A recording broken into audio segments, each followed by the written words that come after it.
Hello, good morning students.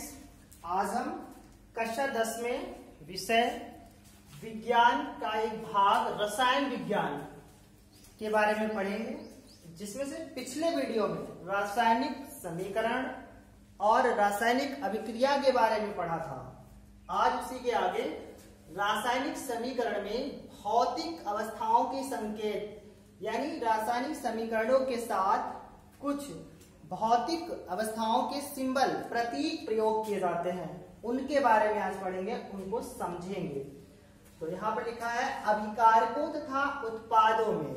तो पिछले video में बताया था अभिकारक वे पदार्थ होते हैं जो अभिक्रिया को बनाने में भाग लेते हैं और अभिक्रिया के बाद जो परिणाम प्राप्त होता है उसे उत्पाद कहते हैं या परिणामी कहते हैं।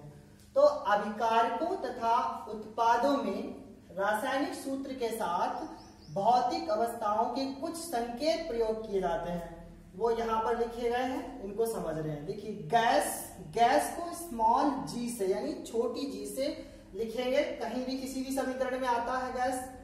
और दूसरा द्रव, जिसे इंग्लिश में लिक्विड बोलते हैं या लिक्विड कहते हैं, जिसे स्मॉल एल से लिखेंगे। तीसरा है जलीय, जिसे एक्वस कहते हैं इंग्लिश में, और लिखने में ए क्यू, और दोनों ही लेटर जो होंगे स्मॉल प्रयोग करेंगे। तीसरा हो गया। चौथा ठोस, स्मॉल एस से लिखेंगे। ठोस से तात्पर्य है सॉलिड यानी कठोर, उसको स्मॉल एस से प्रदर्शित करेंगे। अब यहाँ पर एक समीकरण दी गई है, इस समीकरण में देखते हैं, समझ में आएगा। देखो, सोडियम की क्रिया पानी के साथ कराई जा रही है, तो NaOH और हाइड्रोजन गैस प्राप्त होता है, जिसमें से Na जो है सोडियम S लिखा गया है, यानी ये कठोर है, सॉलिड है, और पानी के लिए स्मॉल एक प्रयोग किया गया है। स्मॉल एल से तात्पर्य है यानी ये लिक्विड है, द्रव है, बहने वाला है, अर्थात बहता है।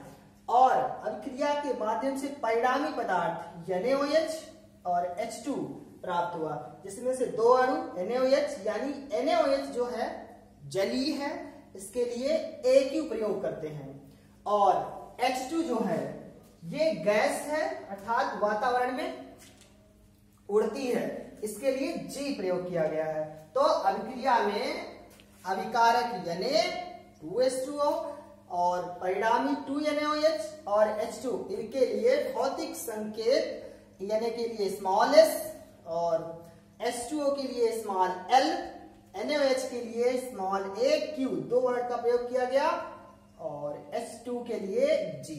इस प्रकार ये भौतिक संकेत रासायनिक समीकरण में प्रयोग किए जाते हैं। अब हम रासायनिक अभिक्रियाओं के प्रकार पढ़ते हैं, कितने प्रकार की होती हैं। तो पहला प्रकार यहां पढ़ते हैं आज, जिसमें से लिखा है संयोजन अभिक्रियाएं। संयोजन अभिक्रियाओं को योगात्मक अभिक्रिया या संकलन अभिक्रियाएं भी कहा जाता है।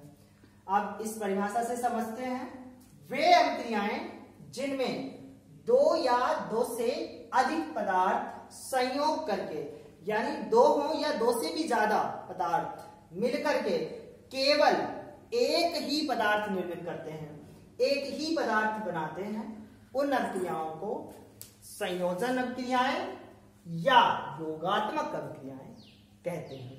उदाहरण, जब सल्फर को वायु में जलाया जाता है तो SO2 यानी सल्फर डाइऑक्साइड गैस बनती है।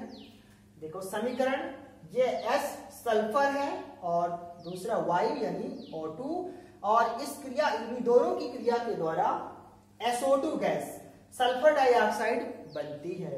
यानी इसमें से क्या था कि दो पदार्थ थे, S यानी सल्फर और दूसरा O2 ऑक्सीजन, और दोनों की क्रिया के द्वारा केवल एक परिणामी पदार्थ प्राप्त हुआ, एक उत्पाद प्राप्त हुआ, SO2 यानी सल्फर डाइऑक्साइड। इस प्रकार ये अभिक्रियाओं के प्रकार में पहला प्रकार समाप्त हुआ।